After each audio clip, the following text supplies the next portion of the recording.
can call it the unexpected, or you can call it. Wow. Hey, this is Kaveh Rezaei with USA Today's StudioA, and I'm here with a very distinct sound in R&B and soul today, Liv Warfield. Thanks so much for stopping by. Thank you for having me. Thank you. Of course.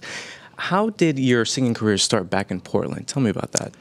I was an athlete most of my life. So I was a gymnast for 14 years, and I ran track, and I got a track scholarship to Portland State University, and I moved out to Portland. But of course, nobody in my family knew I could sing.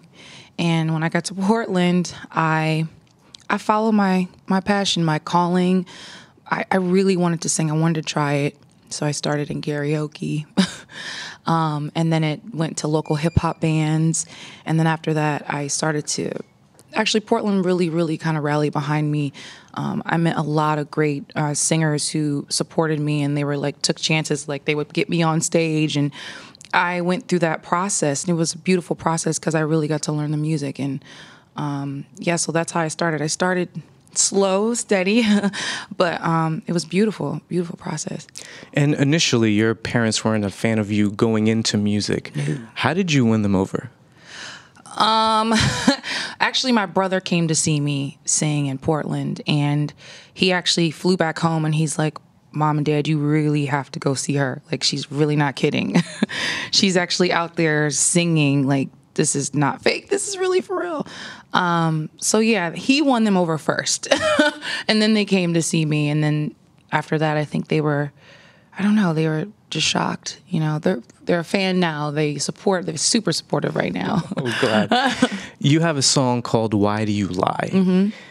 Is that about a certain person? Tell me a little bit about that song. Absolutely. Why Do You Lie is definitely written from a personal experience. So I really wanted to write that to I wanted to have that rock and roll feel, but everybody can relate to that. I'm sure everybody's been in a relationship where he or she are coming up with excuses why they weren't there last night, why I've been paying for everything, why you took money from me. So I wanted it to be fun, and I also wanted it to have this rock and roll feel that I know everybody can relate to that issue. So I wanted to have fun with it. Well, you performed it here, and it sounded great. Thank you. Thank you. I got to ask you about Prince. Mm-hmm. So he's executive produced your album, The Unexpected. Mm-hmm. People talk about you being his protege. Mm-hmm. Tell me, how did the connection spark, and how has he helped you grow musically? The connection sparked, first off, when I became part of the New Power Generation. It was a beautiful process. He really taught me a lot about myself and taking chances, especially with this album, The Unexpected. I think more so he helped me to be a better writer and arranger, and he believed in what I was bringing to the table.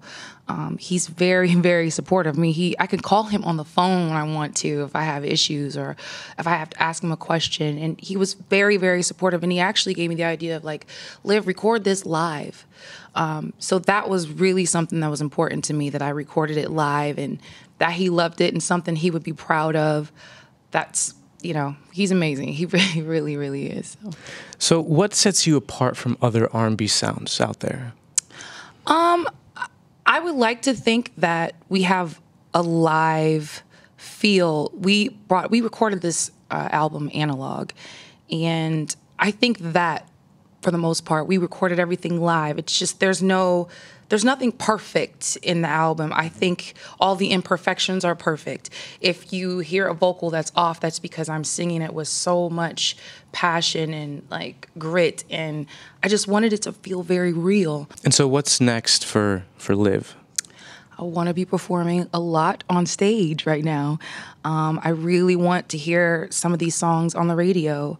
I just really want to be playing live everywhere. I mean, I think that's our strength, and actually having the New Power Generation horns with us, my band, the Blackbird, every single musician on that stage, they're amazing in their own right. And I really just want to bring that musicality back, that everybody can respect, that even the kids that are watching that, they can see something, they can see within themselves, you know, even if they're at home playing the horns. It's very cool to see a live horn section get down like that. So as long as we can get on the stage, I'm great.